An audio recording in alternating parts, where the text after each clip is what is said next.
boa tarde, boa noite a todos que estão conosco hoje no estudo aprofundado da doutrina espírita, a nossa Universidade das Almas. Hoje temos o prazer de receber o Dr. Emanuel Burke dos Santos, colega espírita, expositor, escritor, presidente da Associação Médico Espírita do Rio Grande do Sul, autor do livro Consciência Imortal. O Dr. Emanuel Burke é graduado em Medicina pela Universidade Federal do Rio Grande do Sul.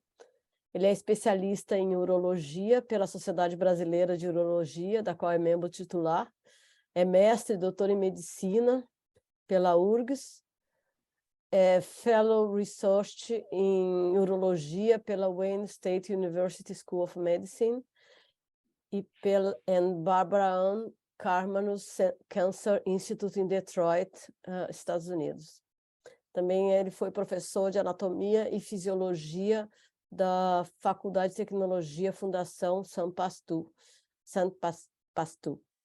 Então é um prazer hoje ter você conosco, doutor Emanuel, e temos muito carinho também por você, porque muitos de nós aqui no grupo já estamos com o seu livrinho, com o seu livro, lendo e preparados para ouvir você hoje. Então, a palavra é sua. Seja bem-vindo, que Jesus te ilumine. Muito obrigado. Eu que tenho que agradecer, Regiane, agradeço a Andréia também, em nome de todo o grupo. Né? Muito boa noite, então. Bom dia no Brasil, né? E realmente é uma grande satisfação poder falar desse tema que é tão caro a todos nós, não é? E, inclusive, estávamos nos bastidores antes comentando sobre o termo consciência imortal, não é? Porque nós somos inspirados a usar esse no título do livro, né?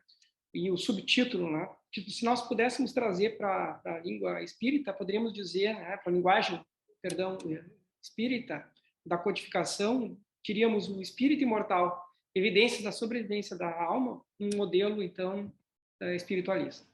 A ideia é justamente fazer essa aproximação com a academia, lembrando que o espiritismo ele surgiu justamente como ciência de observação, né? Todos sabemos que Kardec viu muito mais do que frivolidades no fenômeno das mesas girantes. De lá extraiu toda uma ciência com uma consequência filosófica e desdobramentos morais, né? Então, o espiritismo saiu como uma ciência nasceu como uma ciência de observação. Então, trazendo esse resgate. E não como uma religião propriamente dita no sentido mais extrínseco, talvez, da palavra, né?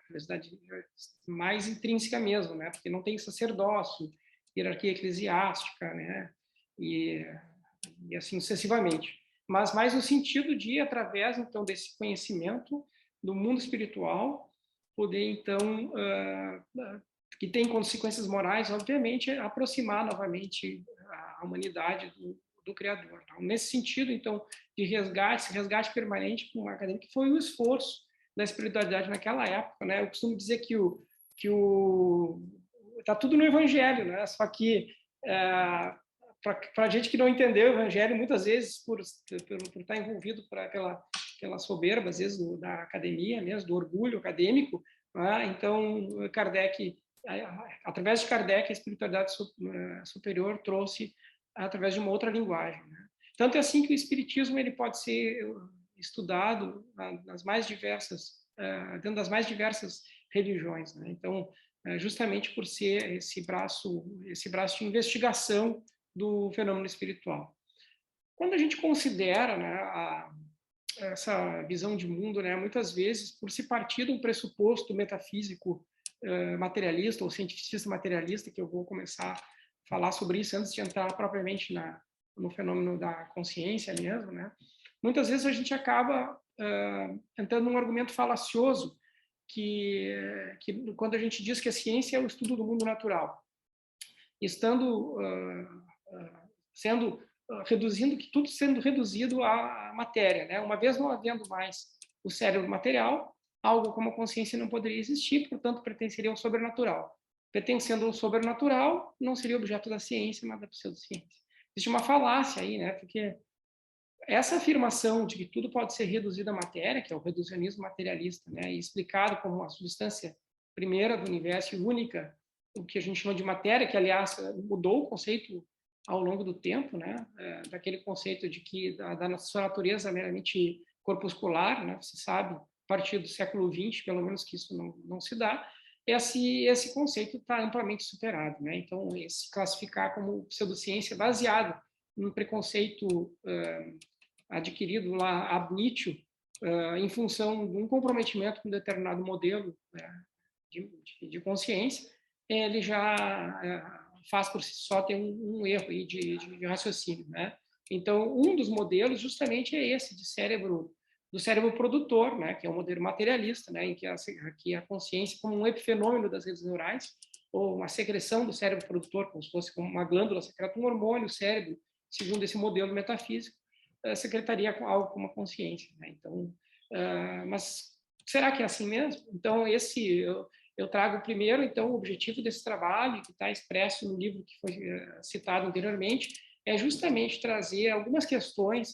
Será que esse modelo metafísico, chamado modelo monista, materialista, ele é o único modelo científico possível?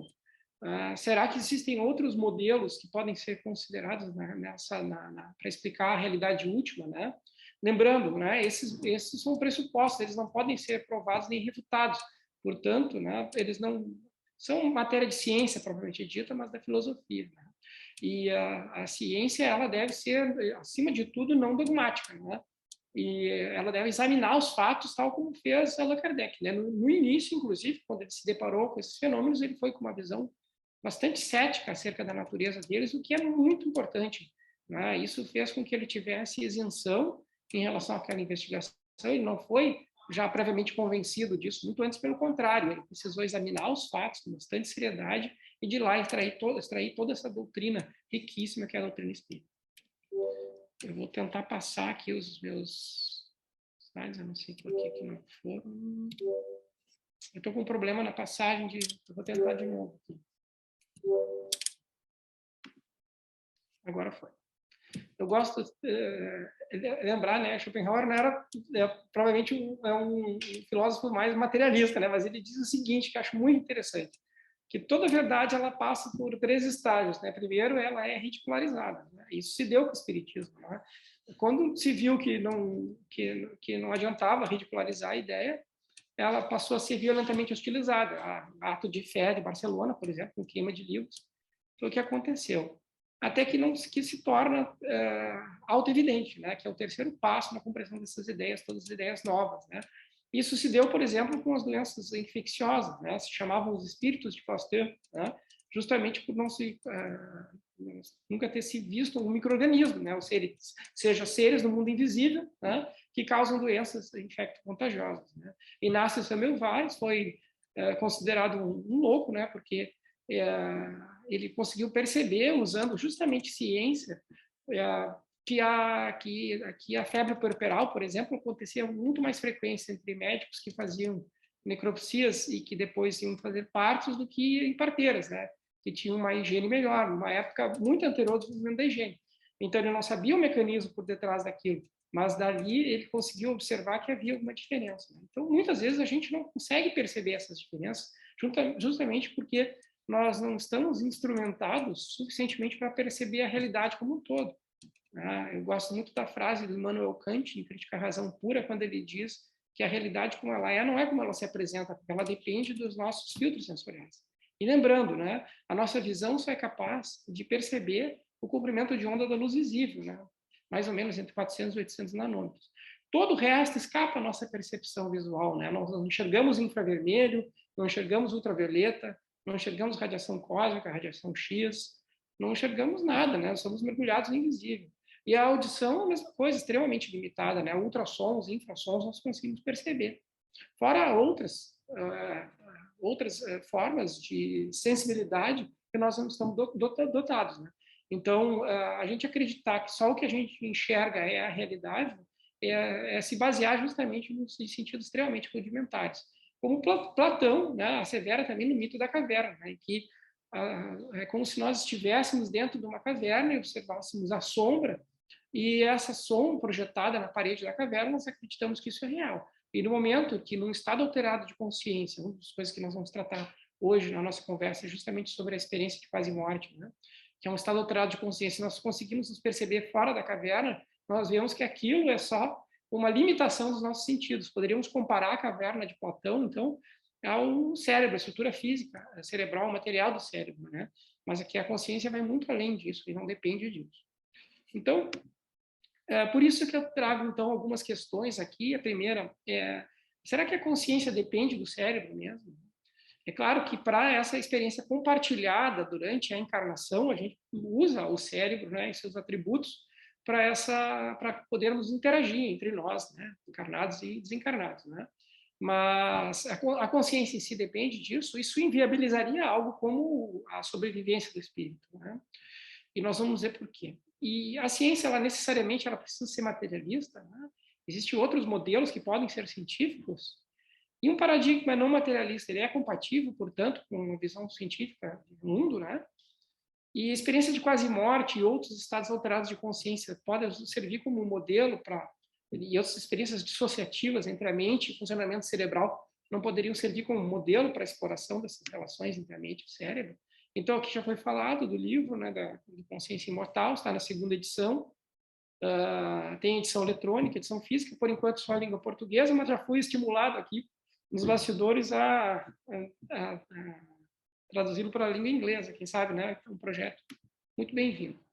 E trago aqui também uma publicação bem recente, e tem publicação eletrônica também, eu estou com um livro físico aqui, é um livro relativamente pequeno, mas denso, né? Em língua inglesa já, justamente publicado pelo Springer, que trata justamente sobre a ciência depois da morte, né? Sobre as questões ligadas à sobrevivência, ou seja, cada vez mais nós estudos bem fundamentados, bem conduzidos, estão levando esse assunto para dentro da academia. Aliás, a André Luiz já está presente, né, no PubMed, né, no Index Médicos, justamente porque, a partir de uma publicação de um grupo de pesquisadores, né, brasileiros, né, que trazem aspectos ligados à glândula pineal, que foram só muito mais tarde descobertos pela academia. Então, aqui que a gente vai conversar um pouquinho a partir de então, né, sobre esses modelos metafísicos de relações mente-cérebro, né, sobre o sistema de crenças envolvidos nisso, sejam crenças materialistas, porque isso é uma coisa importante. Ó. O ceticismo ordinário, ele é diferente, aliás, o ceticismo filosófico é diferente da incredulidade ordinária, comum, né? Enquanto que o ceticismo, e como Kardec foi um cético em relação a tudo que estava acontecendo, ele não foi a primeira hipótese que se tratasse de comunicações, então, do plano espiritual. Né? Isso foi só considerado a partir de uma investigação muito minuciosa, muito detalhada. Né? Então, o ceticismo filosófico não aceitar a priori e nem negar sem uma devida investigação. O verdadeiro cético é esse, que tenta manter uma isenção a maior possível, porque é claro que todos nós temos nossos próprios sistemas de crenças, né? Mas de maneira que ele procura atrapalhar o menos possível a nossa apreciação acerca do fenômeno, né? Então, sistemas de crenças sempre são envolvidos, e se a gente toma consciência desse sistema de crenças, isso pode nos ajudar a compreender nossos conflitos de interesses, né? Em relação às determinadas teses, né? Um aspecto importante, antes de definir o que é quase morte, é tentar definir o que é vida e o que é morte, né? Eu gosto de uma pergunta, né? E que assim, qual é o contrário da morte? Apressadamente poderíamos concluir que se trata de vida, né? Mas eu diria que não, que é o nascimento, né? Que o nascimento e a morte são os eventos que a vida ela está presente no nascimento e na morte. Nesse momento, milhões de células estão nascendo e outras morrendo, né? Então, a vida biológica, a vida ela vai do nascimento à morte e da morte ao renascimento. A vida não cessa, é o instante presente, consciente, né? Onde está a consciência, onde a gente consegue observar a consciência. A vida ela não pode eu não posso perder a vida porque eu não tenho a vida, eu sou a vida, né? Como é que eu posso perder o que eu não tenho? Né? Então, ela simplesmente ela não se extingue, né? Ela é a morte e nascimento são eventos que na representação hindu de Shiva diz muito a respeito disso, né? São eventos concomitantes, né? Também na doutrina espírita, quando a gente fala então das leis morais, né? Então a lei da destruição, né?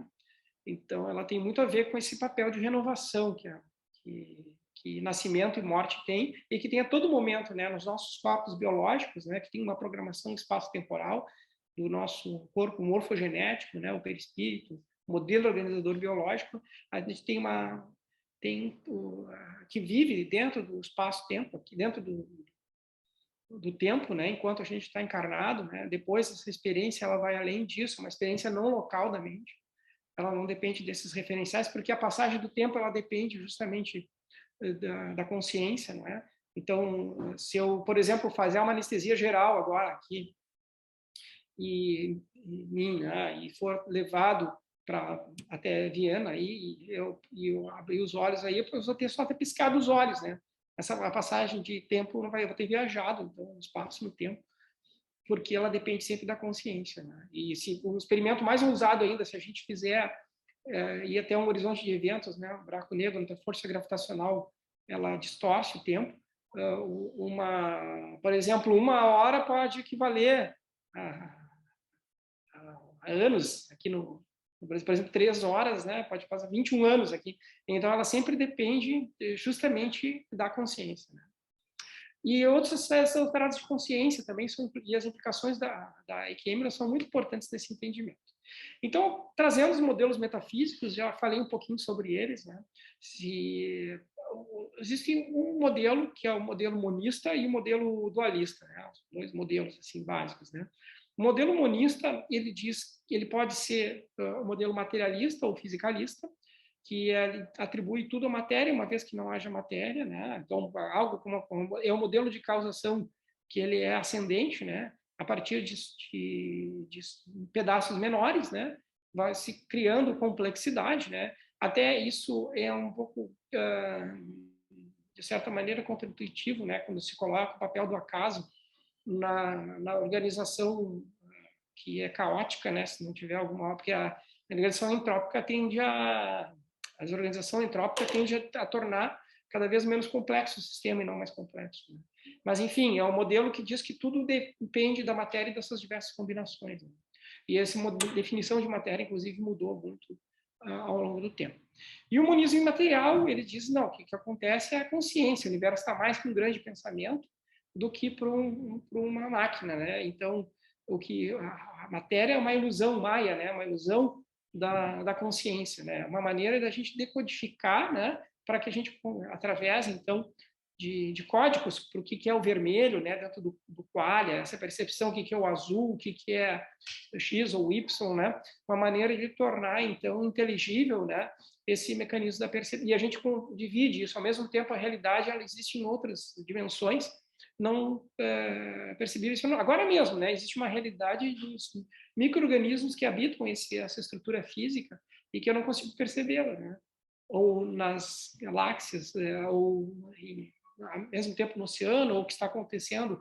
A nossa percepção da realidade ela é extremamente limitada, né? Ela depende justamente da nossa sintonia com essa realidade. E nesse modelo imaterial diz que o que existe é a consciência e a representação da consciência se dá através da matéria, né? E matérias, inclusive, de formas mais sutis do que a gente está falando, né? Matéria espiritual, né? No caso. No dualismo de substância, não há uma preocupação, existe, que foi atribuído a Descartes, mas isso, na verdade, não é bem assim. Descartes parecia muito mais estar preocupado em proteger a consciência dos ataques, então, do materialismo, do que propriamente dividir. Esse modelo já foi considerado por Aristóteles, por exemplo, né? Então, não é o que considera, então, resistência para a matéria e respostas para as questões ligadas à mente, né? E como se as duas substâncias elas não pudessem ser derivadas uma da outra, né? E fossem de origem diferente, né? Então, em certos momentos, o espiritismo ele lembra o dualismo, né? Já que os grandes princípios da constituição física são espírito e matéria, né? Mas antes disso, se a gente voltar um pouquinho mais, né, na codificação, a gente vai ver que o mundo físico nem precisaria existir, né? Que o mundo então imaterial, o mundo espiritual se basta, né? E ele se utiliza do mundo físico, e toda a origem está no mundo imaterial. E o reducionismo, ele tenta, então, reduzir a partes menores, o reducionismo à matéria, né? O reducionismo materialista, para tentar, então, compreender a natureza das coisas, enquanto que o holismo consegue perceber as coisas como um todo. A gente pode ver, por exemplo, a teoria da relação à evolução das espécies, né? Mecanismos exclusivamente aleatórios ao acaso, né? Em que a competição teria um fato, uma importância maior, mas a gente também, hoje, a gente vê, então, ecossistemas, né? Interdependentes, né? Então, que cooperação, inclusive as sociedades celulares são sociedades que cooperam, né? Não adianta uma célula, um neurônio, né, resolver ser papel de célula epitelial, aliás, uma célula cutânea, né? E vice-versa, né? Então, que cada célula consiga exercer sua vocação. Isso mais ou menos como todos nós, que somos instrumentos para a manifestação, então, da consciência, né? Se eu sou um serrote, que eu seja um bom serrote. Se eu sou um violino, que eu seja um bom violino. Né? Então, eu não vou conseguir fazer com um violino uma mesa, né? Serrote eu vou conseguir fazer, então, que eu faça a melhor mesa possível. Então, nesse sentido é que existe a especialização e através da pluralidade, então, das existências, a gente consegue ter experiências muito diferentes, muito diversas, né? E os sistemas de crença por detrás disso, né? Eu comentei antes um pouquinho sobre o cientificismo materialista. O que é o cientificismo materialista? Ele atribui uma espécie de religião, né? Que ele diz que tudo que não pertencer ao mundo material, não puder ser explicado pelo materialista, simplesmente não é científico, né? Mas não há nada que prove isso, né? Isso é um sistema de crenças, tudo bem como tal, né? Se acreditar nisso, né? E existem os sistemas de crenças espiritualistas, né? Que podem ser monistas, né? Por exemplo, falando que a mente é a única realidade, né? A consciência é uma única realidade espiritual, ou a visão dualista, em que essas duas, a realidade do mundo material e do mundo espiritual, eles simplesmente se relacionam. Existe um termo muito curioso chamado materialismo promissório, né? Então, John Mackes e Karl Popper cunharam esse termo, que nos diz que o materialismo, por exemplo, para questões ligadas à consciência, não consegue nos dar a explicação, ele nos dá uma nota, espécie de uma nota promissória, e promete pagar essa nota promissória, né, com a verdade daqui a um tempo, quando se tiver condições para se chegar a isso, mas sem apresentar provas, né, em relação a isso. Dentro desses modelos metafísicos, a gente parte, então, para tentar entender essas relações mente-cérebro que eu citei antes, né, do cérebro produtor, no fenomenalismo, e do cérebro transmissor. Vejam que aqui nós temos alguns laureados com o Nobel, né? O Wilder Penfield, que dos homúnculos de Penfield, né, com vários experimentos de eletroestimulação cerebral. André, que é neurologista, pode me corrigir se estiver errado, né? O John Mackes, que é descobridor das sinapses, professor da universidade, já desencarnado na Universidade de Melbourne. Nobel também, pelas suas descobertas no campo das neurociências. Eles consideram, após justamente experimentar o cérebro, que algo como a consciência, ela não tem substrato cerebral para o seu surgimento, né? O cérebro, nesse sentido, seria mais como um radiotransmissor, um aparelho de TV, né? Em que ele capta e transmite, decodifica a consciência. E a consciência, então, como campo, né? Então, existe um estado, né? E esse estado, essa transmissão da consciência, ele é captada e decodificada. Então, por exemplo, se a antena está quebrada, o aparelho está estragado, ele vai transmitir mal essa consciência. Então, por exemplo, estados demenciais, tudo que tem a ver com a estrutura cerebral, a consciência pode não se manifestar adequadamente ali. A gente tem casos de lucidez terminal, por exemplo, em algumas situações com sério dano cerebral, em que a consciência não se transmite, mas não é porque ela esteja ali. É quase ingênuo eu pensar que eu vou destruindo um aparelho de televisor, eu vou acabar com o programa, né?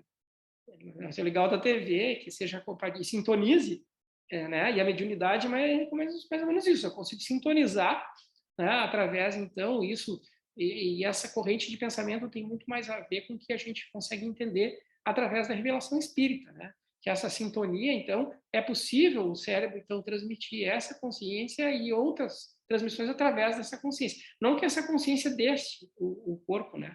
Mas ela consegue permitir a conexão com outras consciências, né? Também James, né, que foi importante pesquisador nessa área, desafiou vários contemporâneos, né? Popper, o Gary Schwartz, mais atualmente, e o Mário Borregar, né, o livro Cérebro Espiritual, com experimentos relacionados a carmelitas, por exemplo, em prece, né, em meditação. É importante a gente lembrar, então, dentro ainda da filosofia que a ciência ela pode ser experimental sempre que possível, observacional. Tem coisas que eu não consigo experimentar, né? Então, muitas coisas só com muitas que não seria ético, até poderia, né? Por exemplo, não seria ético eu comparar dar insulina com placebo para uma pessoa com diabetes tipo 1, né? Então, embora não precisa ter um ensaio clínico, porque a gente já tem a noção de que se não der, né, a insulina para o diabetes tipo 1, a pessoa vai falecer, né? E tem coisas porque simplesmente não é possível fazer experimentos, né? Existe, então, fazer experimentos controlados, mas existe a ciência de observação. O Kardec empregou essa ciência de observação, porque os espíritos são inteligências, então eles se manifestam. A inteligência, o princípio inteligente do universo, eles se manifestam não a nossa bel prazer, né? Então, eles se manifestam a partir, como inteligência, eles são dotados de vontade, né? A partir da própria vontade, com esse intuito que é nobre, né? Tanto é assim que as primeiras manifestações foram mais grosseiras, para chamar a atenção mesmo, né? E depois isso se perdeu a necessidade, e mais zombadores acabavam utilizando disso, né? Mas as mesas girantes, por exemplo, as batidas e outras manifestações foi justamente para chamar a atenção, né? Se abandonou o cesto com a caneta e se foi com o lápis, e hoje se viu que não precisava nada daquilo, né? Se poderia produzir muito mais e estamos evoluindo para outras formas de comunicação, então, interdimensional, né? E existe, como eu falei do ceticismo antes, né? E os vários epistemas envolvidos, né? Existe o empirismo, né? Em que precisa para que diz que para a gente chegar à compreensão dessa realidade a gente precisa experimentar. Aí lembrando que essa experiência pode ser através dos sentidos, mas os sentidos são muito rudimentares, ou ampliar esses nossos sentidos. Por exemplo, com o contador Geiger eu consigo perceber radiação, amplio, com o microscópio eu vejo o mundo que é invisível, olho nu, telescópios, né? O James Webb, por exemplo, aí agora, né? Fazendo raieduras do espaço profundo. Então a gente consegue, através então de certos instrumentos, aumentar, obviamente, a nossa percepção sensorial. E o racionalismo diz que, ainda que eu não consiga, eu consigo, pela razão, fazer voos altos na compreensão das questões, né? Então, tem coisas que eu não consigo demonstrar, mas que são muito razoáveis, né? E a gente sabe que um exemplo disso é o que Einstein fez muito antes da demonstração de várias questões que foram insights, né? E o mesmo se dá em relação à revelação espiritista, né? Muitas coisas que foram insights ali, acabam se tornando cada vez mais então plasmadas no mundo físico. É frequente o uso de uma forma de argumento que é pejorativo, argumento ad hominem, para tentar desqualificar uma pessoa para não ter que entrar na argumentação da ideia, né? Então, isso, de certa maneira, estimulou com que estudos fossem cada vez mais conduzidos de forma mais criteriosa, justamente para evitar esse tipo de preconceito. Porque se a gente levar em consideração que as revistas revisadas por pares, muitas estão comprometidas com o modelo, ainda que não saibam, né? Que seja uma coisa involuntária. Cientificista, materialista, né? Imagina para vencer essas barreiras e conseguir publicar em revistas, então, considerando o mainstream acadêmico como um ligado a esse tipo de pressuposto. Popper eu já tinha falado. Então, aquilo que eu falei do materialismo promissório, né? Como uma superstição sem fundamentação racional, né? Então, quando muitos descobriram sobre o cérebro, mais clara fica a distinção entre os eventos cerebrais e esse fenômeno mental, né? Então, e maravilhosos ambos se tornam. Então, o materialismo promissório é uma crença religiosa definida por materialistas dogmáticos que confundem sua ciência com religião. Achei muito desafiador isso, então, do Eccles, né? Porque a ciência, como a gente falou, ela deve ser não dogmática, né? Ela tem que ser uma ferramenta de exploração da natureza, né? Pela observação, pela experimentação, e não deveria estar comprometida com materialismo ou com idealismo, com nada de, ainda que tenhamos o nosso tempo, porque é impossível não ter um sistema de crenças, né? A gente sempre tem que acreditar em alguma, isso é parte, né? Mas que isso interfira da menor maneira possível, ou que bastante eu ter consciência disso, eu penso assim, né? E sou cético em relação a outros modelos. Muito bem, isso, de certa maneira, eu assumi isso, né? ter conhecimento desse meu sistema de crença me ajuda, então, a perceber quando é interferência dele e quando é realmente uma descoberta. Por isso é que, há alguns anos, né, se não me engano, acho que foi em 2012, um grupo de cientistas, um grupo internacional, liderados ali pelo Mário Beauregard, né, que acho que à época ele era ainda professor da Universidade de Montreal, agora ele não está mais lá, o Gary Schwartz, que eu citei antes, a psiquiatra infantil Lisa Miller, o Alexander Moreira Almeida, que nesse grupo, né, psiquiatra, o Sheldrake, que é dos campos morfogenéticos, e outros, né, sou signatário desses, outras pessoas que trabalham com ciência podem enviar o currículo e assinarem o documento, para um manifesto de uma ciência pós-materialista. Eu recomendo fortemente isso, de repente posso até mandar para quem... Às vezes é fácil, está na Explore, de conseguir esse artigo. Ele fala justamente sobre, então, essas questões realizadas com a revolução científica do século XX, né, sobre a natureza da matéria e por que isso não teve ainda uma implicação dentro das ciências biológicas como havia de se esperar, né? Parece que a biologia ainda está muito ligada a modelos newtonianos, né, do que a modelos então quântico-relativísticos. E é bem interessante esse artigo e vale muito a pena. Ele fala, inclusive, sobre teoria quântica da mente, enfim, e outras possibilidades, né? Então, falamos da caverna, falamos também um pouquinho sobre os materialistas, atomistas, né? O átomos, indivisível, que de indivisível não tem nada, né? Então, desde a fissão nuclear, já se sabe que não tem nada de... Né? Esse é um mundo subatômico todo ali, né? E isso é bem curioso, sabe? Quando a gente pensa, por exemplo, quando Paulo de Tarso teve no aerópago grego, né, e proferiu um dos mais belos discursos, talvez já registrados, né, dentro do caminho, né, do cristianismo. Ele, chegando em Atenas, ele acreditou que, estando na terra de Sócrates, de Platão, ele seria, com a ideia cristã, ele seria recebido muito bem, né? Mas ele havia esquecido que também é a terra dos atomistas e a terra dos materialistas gregos. Né? O materialismo também tinha muita força, embora Sócrates e Platão, por exemplo, são precursores da ideia cristã, como está bem claro no Evangelho, segundo o Espiritismo, e da ideia espírita, propriamente dita, né? Na Grécia também existia o atomismo, né? Sobre o dualismo cartesiano eu já falei, e Kant, né? Kant, na sua visão de mundo, não consegue perceber a moral fora do modelo racionalista, o idealista transcendental, né? Sobre a realidade, né? Que a moral só cabe dentro desses conceitos. Muito interessante o conceito de Kant. Então, falamos um pouco, claro que teria muito mais coisa para falar sobre isso, né? Mas eu acho importante essa introdução antes da gente entrar em alguns aspectos relacionados à experiência de paz e morte.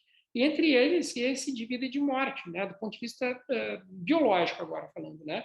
Que é o conceito de morte, ele tem a ver com essa desordem crescente. Quando predomina a desordem, né? O organismo acaba entrando no processo de morte, senescência e morte. Existe uma programação para isso, né? Que tem muito a ver com encurtamento de telômeros, por exemplo, né? Que vai encurtando a capacidade de divisão celular adequada, ela vai mudando, né? Tem uma programação para que isso se dê, né, dentro desse campo morfogenético, né? A gente pode imaginar o seguinte, eu acho isso uma comparação muito interessante, se não me engano, foi o Sheldrake que fala isso, que como se o DNA ele apenas tem aquela instrução, né? Mas não é ele que escreve realmente a instrução, né? O que acontece, né? Essa instrução, a gente sabe que a molécula do DNA ela tem assim, 95% dela é formada por introns. Em torno de 5% só é formada por exons, né? Ou seja, e só os exons são que codificam proteínas, né? Os introns não, né? Chegou a chamar de junk DNA, né? Então, uma das hipóteses é que essa parte do DNA poderia ler a informação da consciência, né?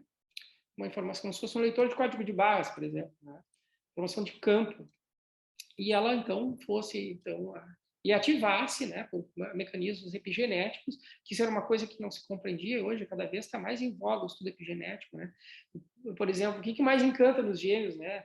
Não são as semelhanças, né, as diferenças justamente, né? Como que ocorrem então fenótipos diferentes, né, manifestações diferentes então, do mesmo genoma, né?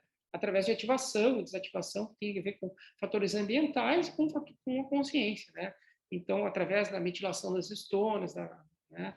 ou da acetilação do DNA, enfim, são mecanismos que acabam ativando, porque a gente tem que lembrar que o código genético é o mesmo, qualquer célula, com exceção das células haploides, né, que são as células germinativas, os gametas, né, o espermatozoide e o ovócito secundário, né, o óvulo, né, e as células têm o mesmo DNA, e ele se ativa e desativa, né? E outra, em determinada fase da vida, ativam alguns genes, outras não, né? A gente tem uma programação que é justamente para essa experiência no espaço-tempo. Porque a experiência da mente, ela é não local, ela é fora do espaço. Tanto quando a gente está no mundo espiritual, a gente não vê o tempo linear como, né? A gente está onde está o pensamento. Né? Porque existe uma limitação nessa experiência espaço-temporal, que é a velocidade da luz, né? Então, a gente tem essa, não tem nada mais rápido que a velocidade da luz. Mas na consciência não local, não depende de distâncias, né? Então, está ao mesmo tempo, pode estar em toda parte, né? Está em toda parte. Então, porque que é o todo, o que é o espaço? Isso seria assunto até para um outro momento, assim, de tanta coisa bacana que dá para pensar sobre isso. Mas, durante a vida, a gente tem que lembrar que 500 mil células por segundo, elas estão morrendo, né? Cerca de 50 bilhões de células são repostas. A gente chega a ter um corpo... A gente pode dizer, quando se fala em reencarnação, que a gente reencarna várias vezes na mesma encarnação. Porque esse corpo agora não é igual ao meu corpo de 2 anos atrás, muito menos de quando eu era um adulto jovem, né? Agora tenho 50 anos. Quando eu tinha 18 anos, era o mesmo corpo. Há muito tempo.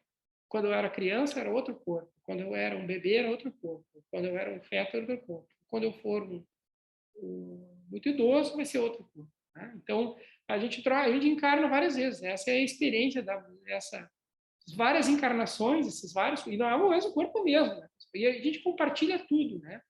Tudo é compartilhado dentro desse célula, porque tudo se transforma, é a mesma matéria, né? Não existe matéria nova, a matéria é a mesma matéria. Olha como é legal isso aí, ó. Isso é um verdadeiro princípio né, talvez eucarístico, né, digamos.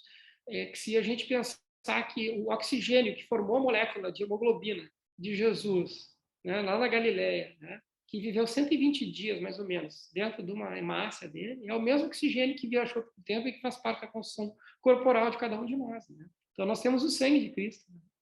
Temos o sangue de Cristo, porque é a mesma molécula. Aquele ele vai se modificando e tudo a gente vai compartilhando, os mesmos elementos. Isso é mais um motivo para que essa divisão de raças seja absolutamente absurda, né? Primeiro, porque o espírito não tem nada disso, não tem gênero, raça. Né?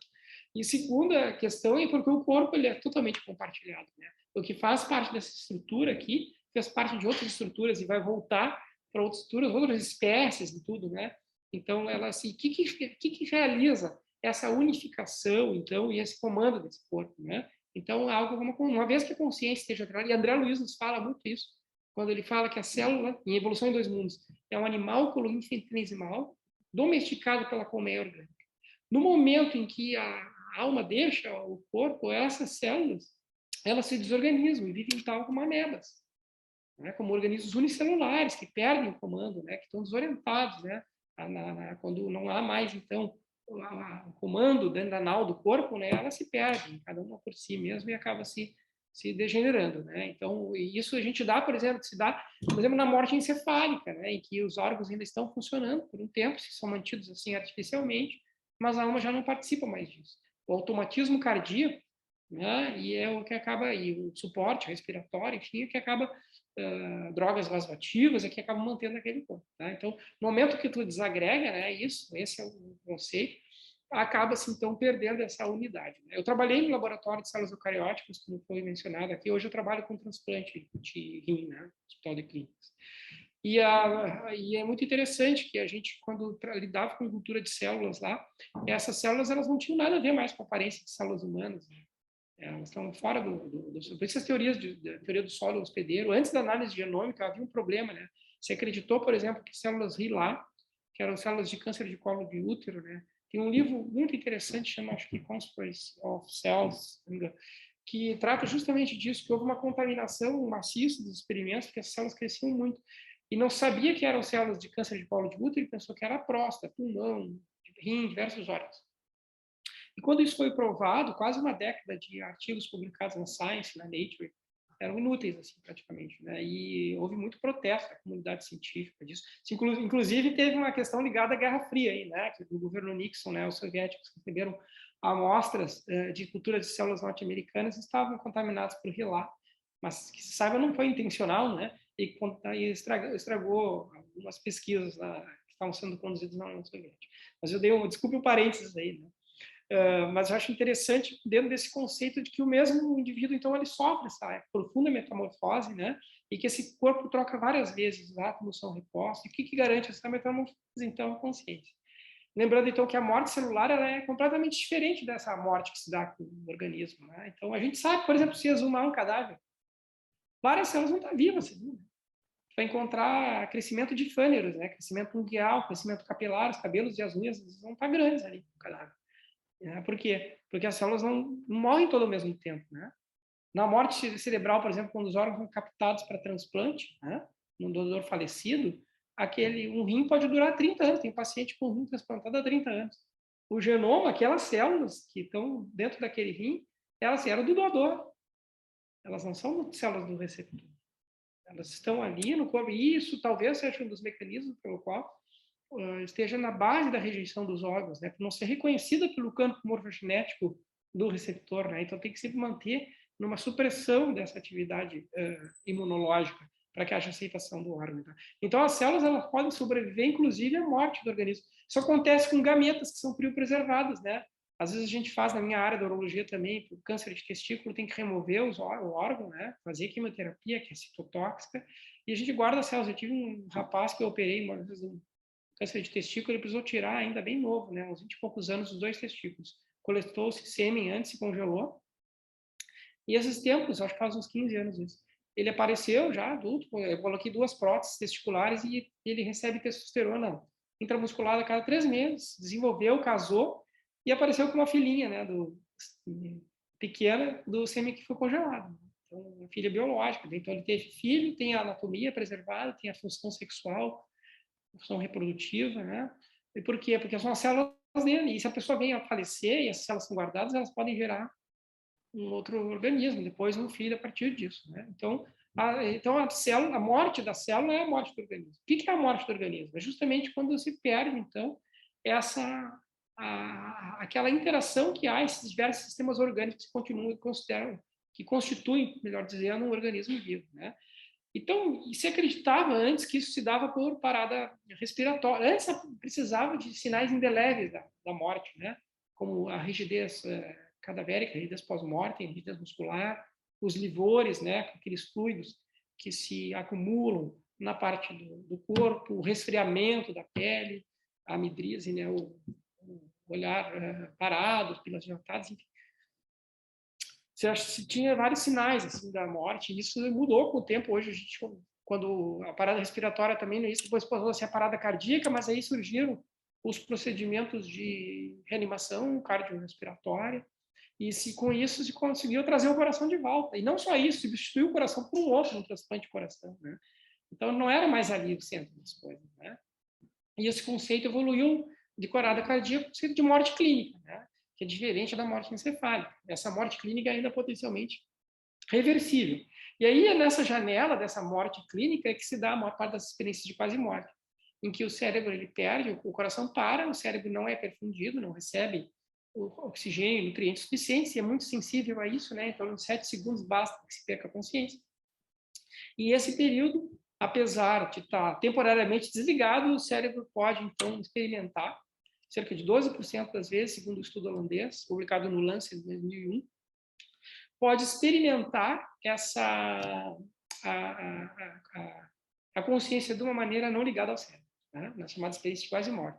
Tanto uma percepção primeiro ligada ao espaço e tempo, com coisas que estão acontecendo naquele momento, como uma percepção que vai além disso. Como a gente vai ver adiante, né? Então, vamos lá. Então, a vida é já organização crescente. Organismos adultos, eles podem ter ser comparados com máquinas, mas não desenvolver por reprodução, né? Porque não se comportam como tal. Tem essa questão dos crossovers genéticos que eu mencionei antes, né? Só para terem uma ideia, assim, né? Antes do projeto Genoma Humano, se acreditava que nós teríamos em torno de 120 mil pares de genes, né? a espécie humana devido à sua complexidade. Mas não é que, né, Francis Collins, que até é um pesquisador cristão, inclusive, né, um biólogo cristão, descobriram, né, que, pasmem, né, só 23 mil pares, né, de genes. Então, muito menos, é quase uma samambaia, né? Então, quer dizer que reduzir o ser humano a apenas essa questão ligada aos genes, né? E ao acaso, pior ainda, né? Porque existe, inclusive, um conflito de que se tudo deve ao acaso e eu não tenho escolha nenhuma, né? Inclusive, as minhas escolhas morais, elas são ilusórias. Isso é muito... Esse determinismo genético ambiental é muito prejudicial para a sociedade, né? Quando tudo tem desculpa para tudo e o prazer pode ser obtido sem limites, né? E que tudo acaba com a morte, enfim. É muito triste isso, né? Embora que é o que a gente viva hoje, a maior parte ainda, não do mundo, eu diria assim, mas dentro desses conceitos que ainda circulam muito. Então, esses mecanismos eu falei antes. Outra questão que chama muita atenção é da polaridade do embrião, né? O que determina que uma parte é a cauda e outra é a cabeça, que vai se desenvolver daquela parte, se o DNA é o mesmo, né? Vem numa célula única, né?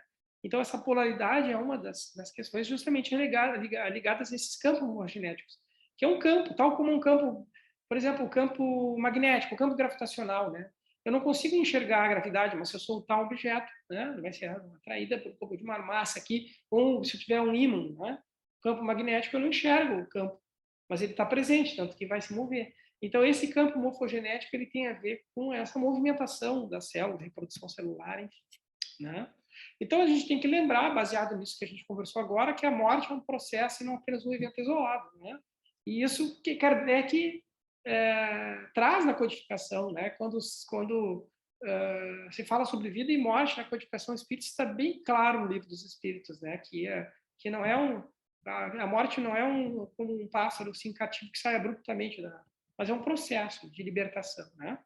Então, na morte clínica tem essa interrupção temporária da circulação e do fluxo sanguíneo para o encéfalo, né? E para o cérebro significa que, para o encéfalo, melhor dizendo, que a parada significa a morte, né? Mas, na verdade, é porque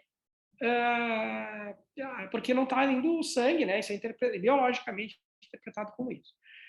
Então, existem várias linhas de pesquisa, né, que trazem esses indícios que são trabalhados, por exemplo, nesse livro, que eu também tive a oportunidade de escrever, de conduzir, né, que trazem justamente sobre a experiência de quase morte, a mediunidade, né, a mediunidade, crianças que lembram da vida passada. Isso aí não tem o menor sentido no modelo científico materialista, né, porque se o cérebro destrói, com ele se destrói algo como a memória, não é possível memória de vidas passadas, né? Mas quem disse que é o cérebro que armazena a memória? Claro que áreas como o hipocampo, o giro parahipocampal, o sistema límbico, né, o circuito de Papez, elas são importantes como se fosse um upload, download de memória, né? Como se fosse a memória RAM ali, agora de trabalho, André, depois me corrige se eu estiver errado. Mas é a memória mesmo, né? Propriamente dito, né? Depende exclusivamente do cérebro, ou o cérebro é um veículo pelo qual a gente faz esse upload ou download da nuvem, né? Será que a memória não está muito mais nesse conceito mais atual até que a gente usa em ciências da computação, né? Sobre o conceito de nuvem, né? Quem sabe, né? Então, estados alterados de consciência, e é curioso que nas experiências do fim da vida, né? Tinha um trabalho muito bacana em Southampton, Hampshire, do Pin Van Lommel, não, do Peter Fenwick, né? Neuropsiquiatra britânico, tem um livro chamado The Art of Dying, sobre vários trabalhos que eles conduziram em hospices ingleses, em pessoas em cuidados paliativos, né? Que mostram a semelhança que existe entre esses casos, a experiência de quase morte, com estados dissociativos entre a mente e o cérebro, encontro com parentes mortos, né? Aparições também que eu mencionei aqui, né? São outros conceitos que acabam ultrapassando esse nosso entendimento. Eu não sei se temos do horário agora que eu me dei conta, são 2:55, eu posso continuar aqui? Um pouco mais? Eu, por mim, tudo bem. Pode continuar, é você que faz o horário. Tá bem, tá certo. Eu não quero também Mas cansar vocês com tudo isso. Mas é que agora que a gente está entrando lá, quer ver o preparo que a gente fez para chegar nessa questão ligada à EQM, então, né? Então, o que é, né? Essa definição está presente em diversos artigos, né? É importante a gente lembrar que quem desbravou isso dentro da ciência, né? Com o icônico livro Life After Life, né? Foi Raymond Moody Jr., né? Que em 1973 ele publicou esse livro, chamou muita atenção na época, né? e depois Bruce Grayson, ele seguiu na Universidade de Virgínia também, na mesma universidade, né, estudando esse fenômeno, né, e que hoje é estudado mundialmente, que diz que essa é uma extraordinária experiência que com um pensamento lúcido, bem estruturado, e é um fenômeno bem definido, né? E isso é ancestral, né? Você acredita que em escrituras rupestres tem indicativos de EQM. Na República, Platão fala sobre, né, o guerreiro que é morto, que volta da vida para contar o mundo espiritual e ver que como é a reencarnação, né? Pessoas que eram mergulhadas no rio do esquecimento e que tornavam a vida em corpos de crianças, né, em fetos, né? E é muito interessante isso aí, ele fala um apanhado das EQMs, então não é uma novidade a EQM, né? Tem esse livro, porque uma vez disseram que era o fenômeno Oprah Winfrey, né? Porque a Oprah Winfrey entrevistou pessoas que tiveram EQM e começou a pipocar relato de EQM. Não é, porque muitas pessoas elas não relatam porque tem inibição em relatar. Eu já tive em consultório porque eu dei abertura, eu trabalho com transplante, como falei, né? Pessoas que têm doença renal crônica já tiveram paradas, né? Por aumento do potássio, etc. E algumas têm experiência de quase morte, né? E que sentem inibidas em contar a própria experiência. Né? Tive casos curiosos sobre isso. E é interessante, às vezes, porque a pessoa não se sente à vontade de relatar, né? Um exemplo mais clássico talvez seja que o Michael Seymour relata que no Congresso Internacional de Cardiologista, quando o Van Lommel apresentou o estudo holandês com 300 e tantos pacientes, né? Um colega cardio levantou para dizer que em todos os anos de clínica ele jamais havia ouvido um caso como esse, que isso era charlatanismo, enfim. Isso tudo super bem conduzido, cada um lança. Aí o outro levantou e disse, que era colega, cardiologista também, como que é porque eu sou o teu paciente, eu tive experiência, mas sempre que eu quis relatar, você nunca quis me ouvir. Então, claro, se a gente não tem ouvidos para ouvir, a gente não vai ouvir relatos como esse, né? E vai simplesmente negá-los por não fazer parte, então, do nosso sistema de crenças, aquilo que a gente conversou lá no início. Né? Então, mas esses eventos existem, né? Agora, o que isso explica, se é uma explicação idealista, monista, idealista, dualista ou materialista, bom, isso aí é matéria de tentar explicar através dos recursos científicos que a gente tem, investigação científica. Agora, que não é como negar um raio, porque eu não sei explicar o raio, trovão, né? Então, eu não nego a aurora boreal, né? Eu não consigo explicar a aurora boreal, então não existe, né? Não, ela existe. Agora, a explicação para isso, bom, a gente pode, então, tentar compreender, tá? Em função dessa melhora dos resultados de reanimação cardiorrespiratória hospitalar, houve uma incidência crescente, então, dessas EQMs, né? Então, a prevalência ela vai de 11% a 20%, segundo alguns estudos bem conduzidos, né? E é interessante ainda nesse trabalho do Van Lommel que ela ocorre, né? Porque estudou várias populações, né? Em pessoas de diferentes crenças, né? Independente das crenças, são espiritualistas ou materialistas, né? E ela se caracteriza sempre por essa, assim, essa visão em um túnel, né? Com a presença de uma luz intensa, ela não cega essa luz, e ela é uma luz que carrega consigo uma sensação de amor incondicional. Não importa o que eu tenha feito, não um crápula, eu vou se sentir amado, né? Pois é que vem a revisão panorâmica da vida, aí é que é a parte talvez mais estressante da experiência, que é como se eu observasse a perspectiva do que eu fiz no olhar do outro, né? Quanto eu amei e quanto eu odiei. Então, que é essa revisão panorâmica da vida. E agora, o primeiro contato com essa luz é um contato de um amor indescritível. Isso dá uma certa nostalgia às pessoas que passam por isso e que às vezes não encontram mais seu lugar na experiência terrena, uma vez que tenham passado por isso. Esse muda a vida, os valores, né? Então, muitas vezes a pessoa, por exemplo, em casa, a pessoa trabalhava com o mercado financeiro, que se desinteressa, e isso acaba sendo muito ruim, e aí aceita só separação em casa, né, de divórcio, porque não tem mais como... Mudou, sabe? Às vezes frequentava uma determinada religião, mas ela já não cabe mais naquela experiência direta, e a pessoa acaba saindo daquela comunidade religiosa, e não é muito fácil isso aí, viu? Então, embora seja uma experiência tão profunda, né, uma epifania dentro dessa experiência, uma das consequências é uma mudança completa da vida. E além desse túnel, dessa luz intensa, da revisão panorâmica, há um encontro com parentes e amigos mortos que essa pessoa nem sabia que tinham morrido. Então, teve casos assim que a pessoa encontrou um irmão que há muitos anos não via, e ele tinha, que essa pessoa estava viva, e depois ele descobriu que tinha morrido pouco tempo antes, e eles se encontraram, né? E, inclusive, criança que não tem, que tem os pais ainda vivos, que encontra os avós e nem sabe que os avós porque já tinham morrido antes, e os reconhece depois em fotos, e curiosamente dizem que ele aparecia com um aspecto muito mais jovial, né? Conseguia reconhecer que era a mesma pessoa, mas com um aspecto mais jovial. Então, tem esse encontro com parentes, tem com seres de luz, né, que descrevem assim. Aí depende do sistema de crenças, um vão escrever como anjos, como espíritos, seres de luz, divindades, né, deuses, enfim. Depende de como é o sistema de crenças, né. E muito curioso é a experiência fora do corpo. Ela acontece mais na fase inicial da EQM, porque essa experiência fora do corpo, a pessoa observa o corpo de cima e das coisas que estão acontecendo ali, né? Dos diálogos, né? Tem uma experiência bem bacana com o Lars Grael, que está no YouTube, quem quiser ver, que ele, quando sofreu um acidente, o Lars Grael é um medalhista olímpico de atismo, né?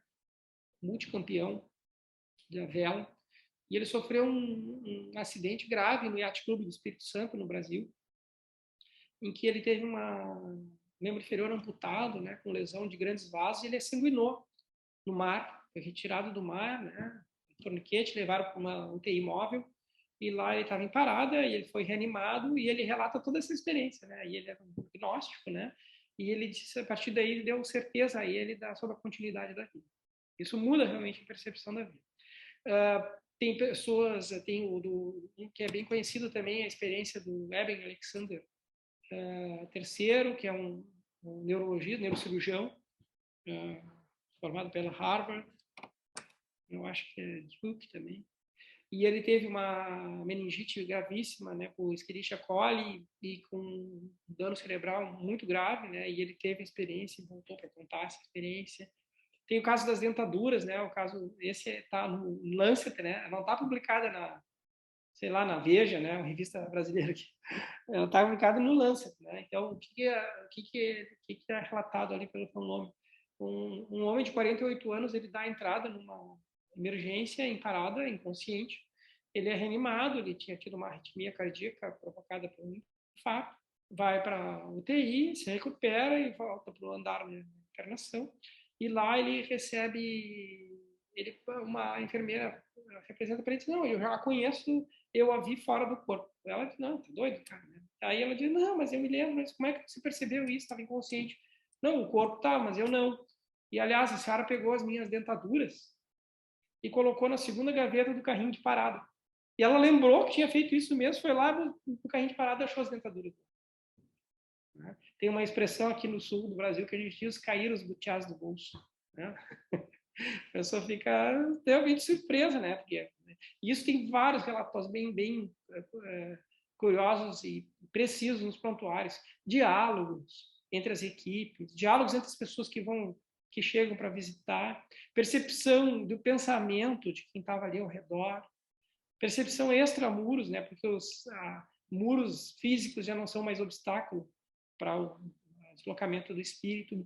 E essa experiência fora do corpo, ela é justamente por ela poder ser testemunhada das coisas que estão acontecendo ali, é um instrumento muito interessante de verificar, de validação da experiência. Tá?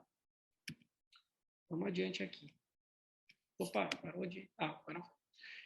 Então, o Bruce Grayson, né, e tem outros que fizeram essa elaboração, sistematizou em uma escala, né, existem outras escalas, isso para facilitar os estudos que se seguiram, então, com essas questões que eu acabei de mencionar, né, então, consciência de estar morto, a pessoa, opa, morri, mas estou vivo, né, consciente, né, e essas emoções positivas, né, a maior parte das experiências, 95% das vezes, elas são positivas, né, parte estressante, como eu disse, é a revisão panorâmica, mas ela ocorre depois.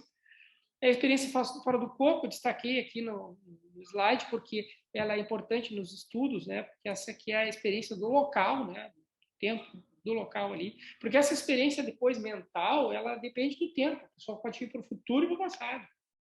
Já não existe mais aquilo para uma vez que a consciência esteja liberta do cárcere físico, né? Tem um deslocamento através de um túnel, comunicação com a luz, observação das cores, uma paisagem que é descrita como celestial, nunca vista pela pessoa, assim, algo bonito, né? Onde as flores têm mais cores, né, odores, e tudo se misturam, né, numa experiência sensorial que não depende dos órgãos dos sentidos, né.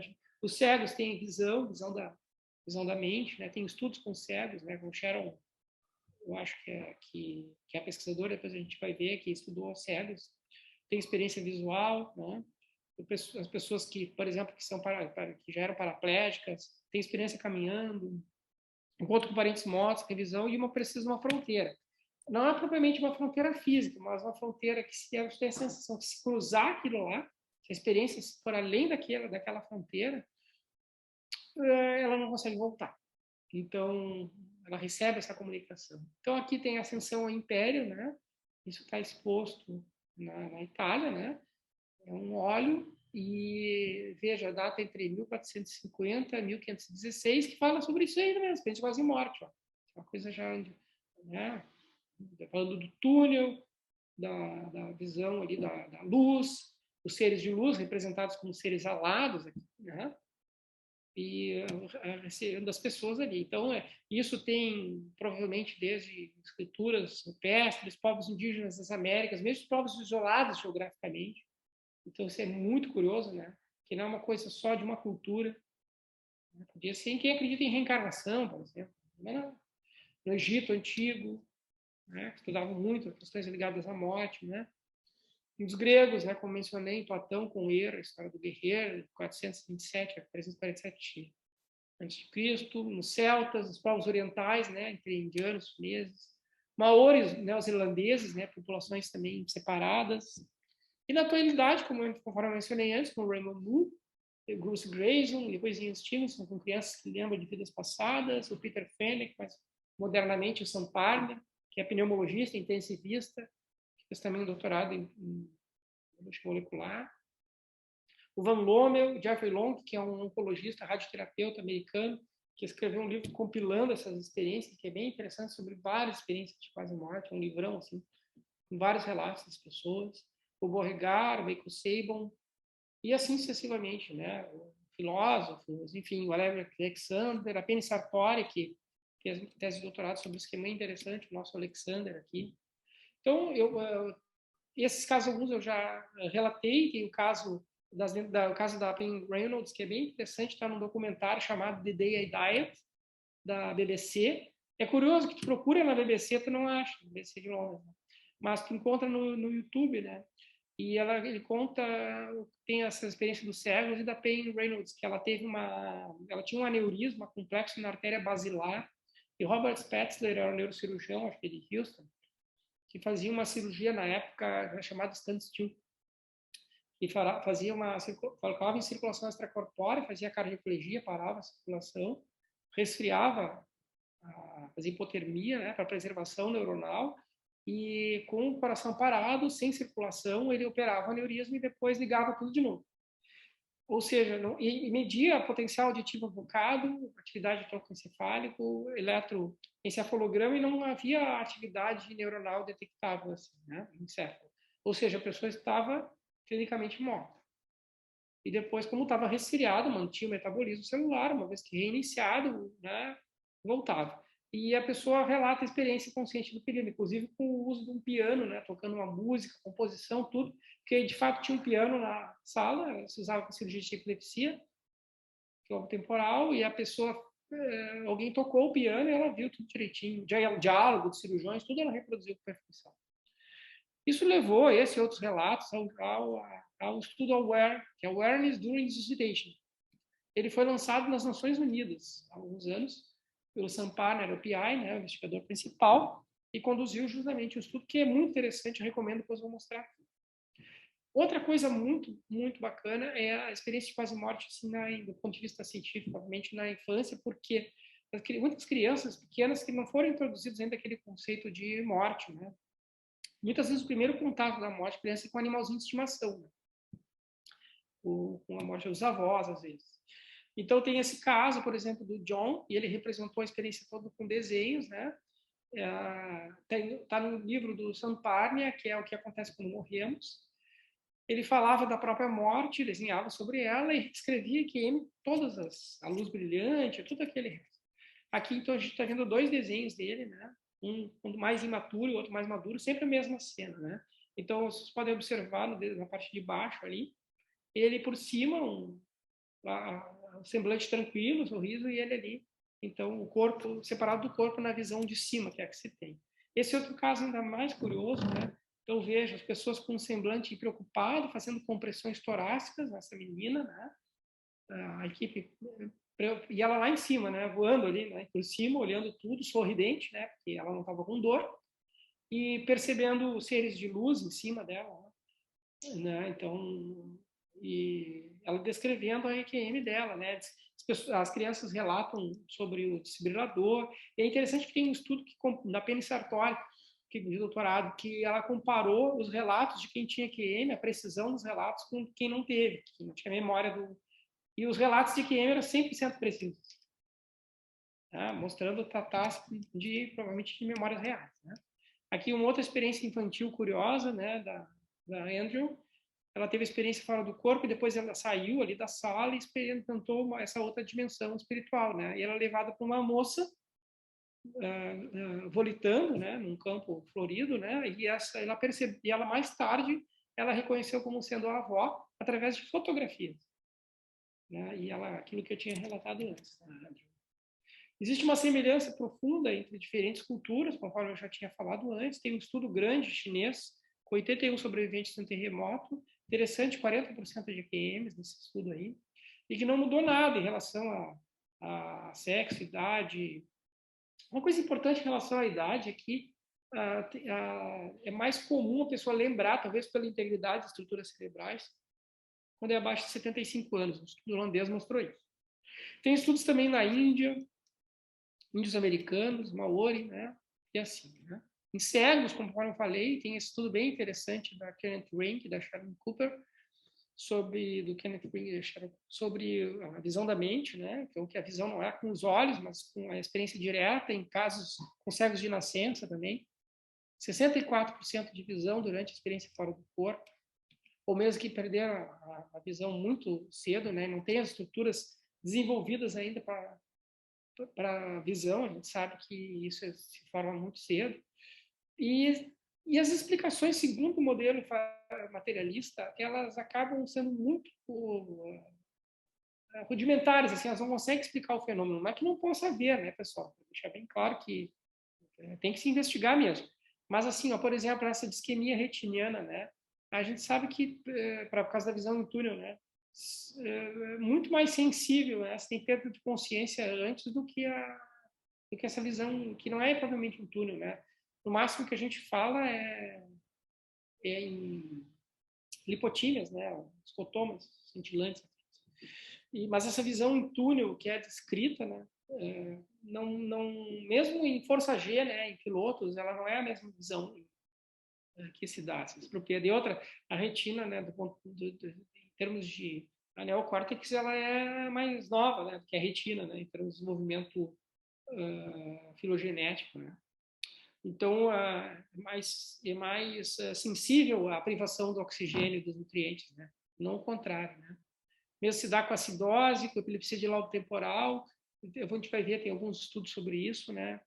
E os desequilíbrios das monaminas ali, e introdução do sono mora, até porque o padrão eletroencefalográfico é uma linha isoelétrica, né? Não é um sono paradoxal, né? O sono de movimentos oculares rápidos.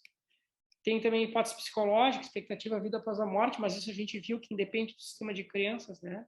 Existe até uma hipótese que seja como lembrar do parto, né?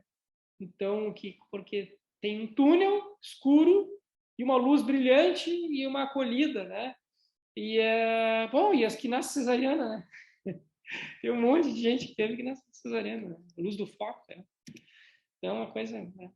Eu destaco esse estudo publicado na Frontiers in Human Neuroscience, né, que de um grupo italiano que fala muito bem sobre esses aspectos aí ligados a essas teorias. Está no meu livro também, mas aí está bem detalhado, né?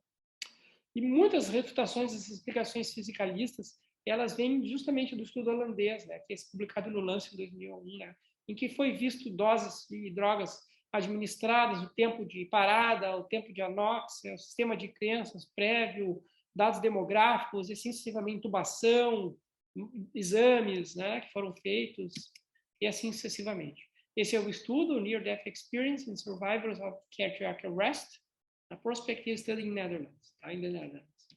Bem bacana. Esse da Penny Sartori, que eu mencionei, escrevendo EQM no grupo controle, né, que não teve EQM, e que as observações foram precisas só no grupo EQM. E aí surgiram vários estudos, né? Então, esse na PLOS One é muito bacana, que ele compara as memórias da EQM com eventos reais e eventos imaginados. E as memórias das EQMs, eu não vou detalhar o estudo aqui, porque eu acho que senão a gente vai ficar cansado, ainda tem mais coisas para... Mas poder ficar para um outro momento. Mas é bem legal a maneira como foi desenhado esse estudo. E as memórias das EQMs são mais reais que as memórias reais. Mais precisas, mais emocionais também. Esse é o Aware, no Resuscitation. Uma pena que esse que eu tinha aqui, ele não tem ainda as referências, mas já faz tempo que ele foi publicado, foi 2014. Só que acabei mantendo. Mas se pegar no Google Acadêmico, aí no Scholar Google.com. Esse é o Parmer, né? Aí ele fala sobre alguns casos aqui dentro desse artigo mesmo, do estudo esse multicêntrico. Tem a Horizon, a fundação, quanto a isso. Ele escreve também alguns artigos sobre hipóteses para explicar, né, se a parada cardíaca pode ajudar a descobrir a natureza da consciência. Esse aqui, só para mostrar a atualidade, né, da questão, trazendo artigos mais novos aqui. Deixa eu até minimizar aqui para poder mostrar para vocês. Ó, esse aqui sobre então da experiência, né, sobre as explicações, então essas que eu mencionei antes, né, endorfinas e tal. Eu vou pular um pouco isso aqui porque já está quase na minha hora aqui. Transtorno de sono morto, que não é compatível, intervenções neurobiológicas, que precisaria mais tempo para a gente falar. E outras questões não ligadas a EQM propriamente, né? Por exemplo, esse Brain no Lancet, né? Aí foi feita uma hemisferectomia, o hemisfério dominante, né? Foi retirado por uma síndrome de Rasmussen, né? E que a pessoa perdeu a área de Wernicke, Broca, foi a córtex pré e pós-volântico ali, antes da decussação piramidal, que é lá no tronco, e que ficaria no mínimo afásica, fazia de expressão, fazia de compreensão, hemiplégica, e que nada, né? Por plasticidade, a criança recuperou, mostrando que a mente parece que molda o cérebro realmente, que a física mudou muito o entendimento sobre isso, né? É uma outra parte, né? Mas que eu realmente não vou conseguir falar ainda hoje, desculpa até, que a gente poderia falar, porque eu quero chegar aqui. Eu coloquei isso para vocês verem aqui, quando o ano passado, né, eu tinha atualizado, eu fiz uma pesquisa e botei de 84, tem muito antes, né, até 2021 aqui, e o número de artigos que eu encontrei ali, ó. Aí eu coloquei essa semana, quando estava preparando a aula aqui, até 2023, no final do ano, né, então ele dá 946 resultados, e tem artigos novos, muito interessantes, sobre experiência de quase morte, uma coisa crescente, aqui não está por ordem de ano, né? Tanto que aparece 96 embaixo aqui, mas por relevância, talvez.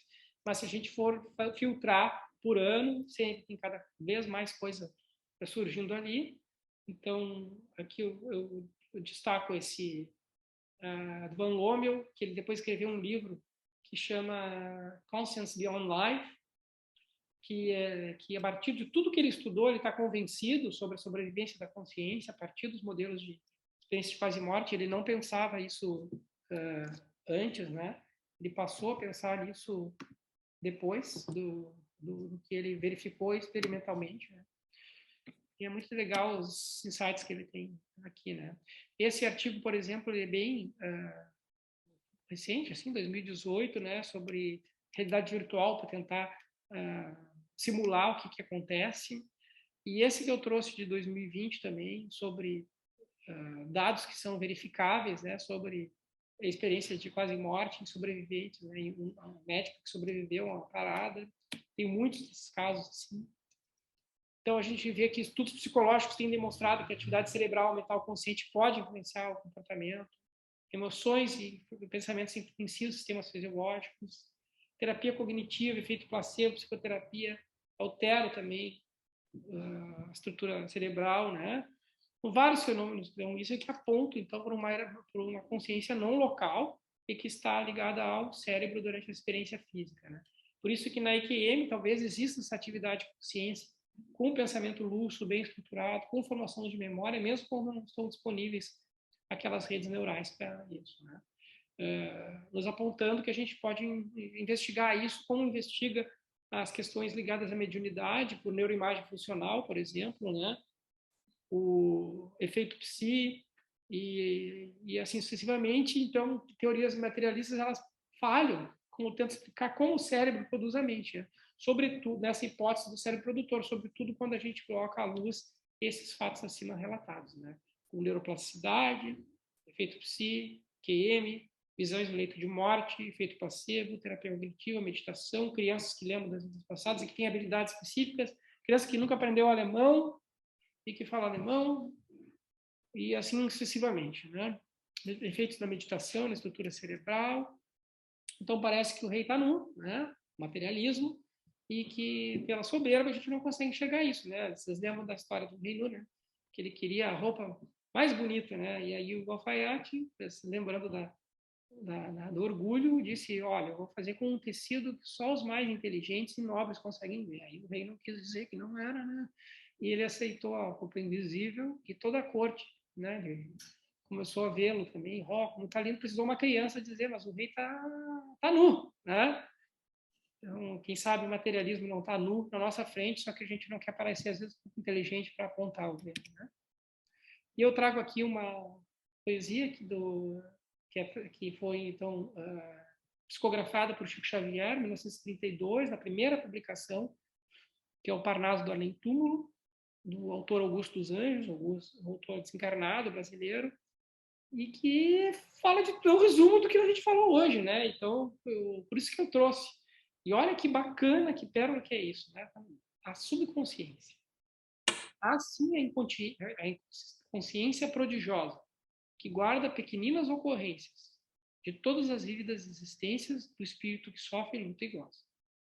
Ela é registradora misteriosa do subjetivismo das essências, consciência de todas as consciências, fora de toda sensação nervosa. Câmara da memória independente, arquiva tudo rigorosamente, sem massas cerebrais organizadas, que o neurônio oblitera por momentos, mas que é o conjunto dos conhecimentos das nossas vidas estratificadas. Imagina, isso aí é muito antes da internet, hein, pessoal? 1932, em Pedro Leopoldo, no interior do Brasil. Pode dizer, então, que não adianta, né, argumentar, contra-argumentar, porque para quem, como diz Tomás de Aquino, né, para quem tem fé, nenhuma prova é necessária, para quem não tem nenhuma base.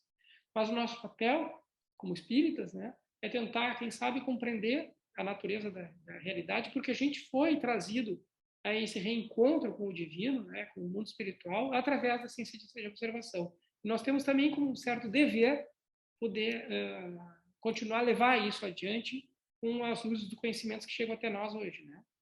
Então a gente pode dizer que, como Platão, né, que facilmente a gente pode perdoar uma criança que tem medo do escuro, né?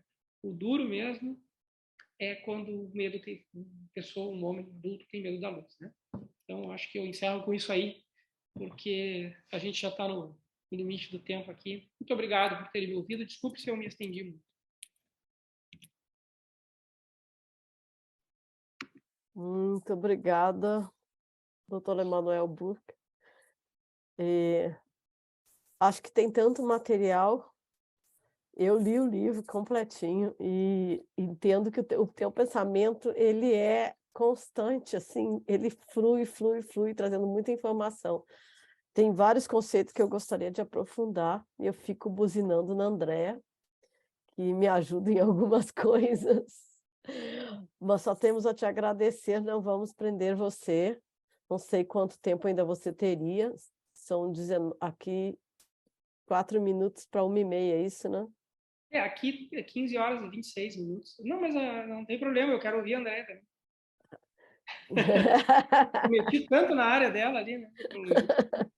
Vamos ver, porque eu avisei o pessoal que você estava com pouco tempo, mas vamos ver se temos algumas perguntas, então podemos fazer. Ou alguma colocação. Acho que deveríamos fazer perguntas pontuais, se tivéssemos 5 minutos, tá bom? 10? Tá bem. Uhum. Só para estimular um pouquinho, pessoal, eu concordo com você que é a teoria dos campos que poderia explicar a EQM, e gosto muito de uma conclusão que você colocou no livro, que você falou aqui. Tem muito das características da EQM, elas não vão ser provadas biologicamente, né, clinicamente. Então, quer dizer, acho que é mais ou menos isso que você diz, quer dizer, a biologia não consegue provar todas as características da EQM. Por exemplo, o encontro com as pessoas que já desencarnaram, faleceram, como a gente diz. Mas um aspecto assim que eu penso que seria importante pesquisar seria essas pesquisas para que eu sei que não se pode induzir à morte, né? Eu acho que isso seria antiético, mas seria possível fazer uma coisa dessas? Ou alguém já fez isso? Induzir uma experiência de quase morte? Eu acho que, para mim, seria antiético. Não pode, mas o que se fez no estudo AWARE foi colocar em um número de um consórcio internacional quadros assim, que eram randômicos, assim, aleatórios, em cima da posição que as pessoas alegam assistir, né, às manobras, e figuras que mudem, que ninguém soubesse, né, de maneira que só pudesse ser observadas de cima para baixo, numa situação que ocorre em paradas naturalmente, né, que é na situação em ambiente de terapia intensiva. Mas tem que lembrar assim, ó, que nem sempre pode chamar a atenção de quem está olhando, está mais preocupado com o resto todo, né? Precisa sobreviver da parada. Precisa ter, dos sobreviventes, precisa ter EQM, que é só 12% que sobrevivem.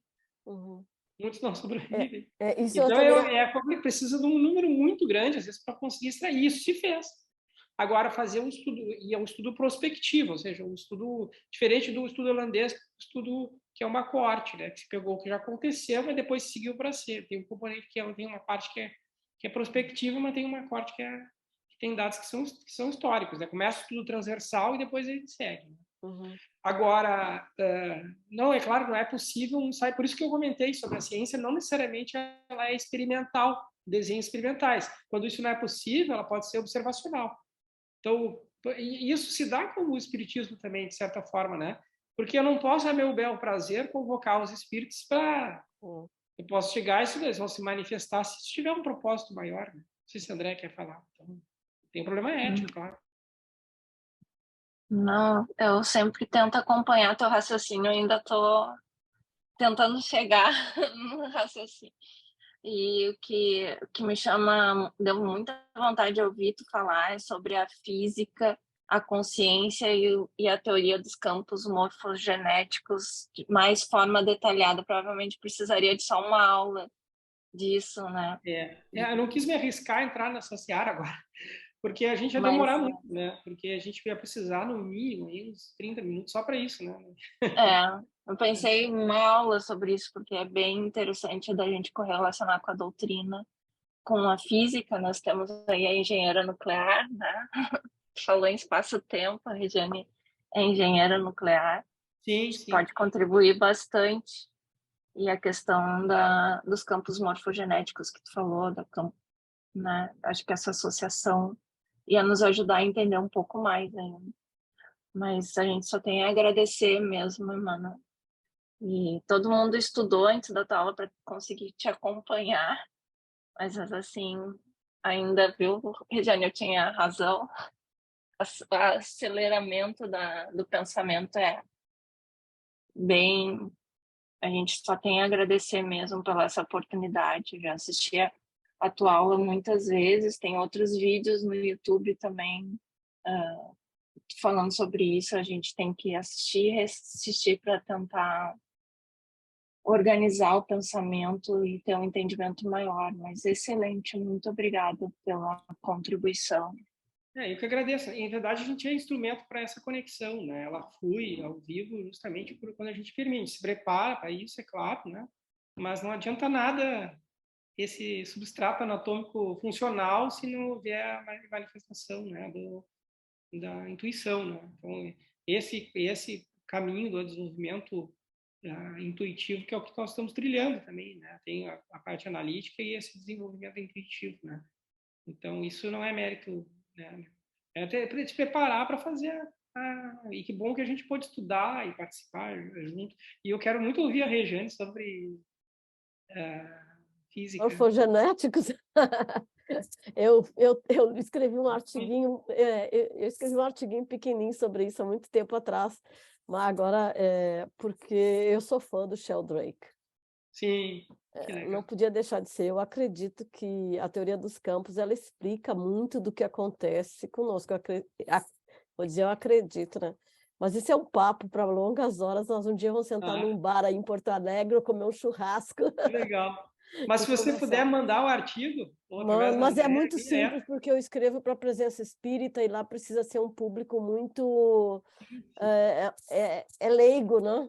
Mas claro. tem elementos. Sim, mas eu também não sou físico, né? Para mim vai ser ótimo. Não é profundo, não. Eu sempre conecto com a doutrina, porque eu acho que, como você acabou ali com Santo Agostinho, podemos estudar a ciência de todos os aspectos, mas se nós não trazermos para a nossa vida do dia a dia, num sentido psicológico, num sentido espiritual, ela não serve para nada. O conhecimento só serve para a nossa evolução, né?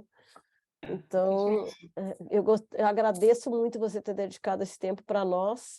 Como presidente da AME do Rio Grande do Sul, também agradeço pela presença da Guadalupe aqui conosco, da Andréia e de tantos que têm colaborado aí com a AME Rio Grande do Sul. Parabéns para vocês.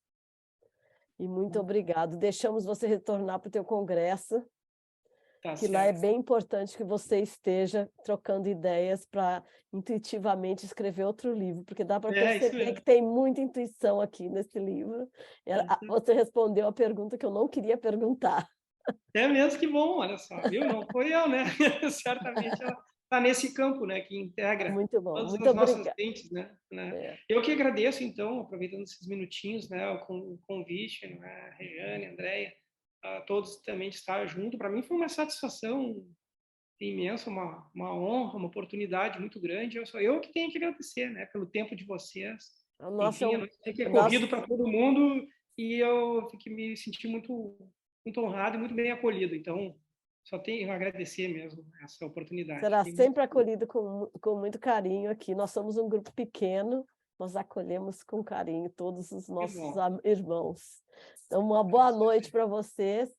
Podemos parar. Agradecemos, então, aos irmãos que estão nos assistindo pelo YouTube ou que vão nos assistir amanhã ou depois. E muito obrigada. Tchau.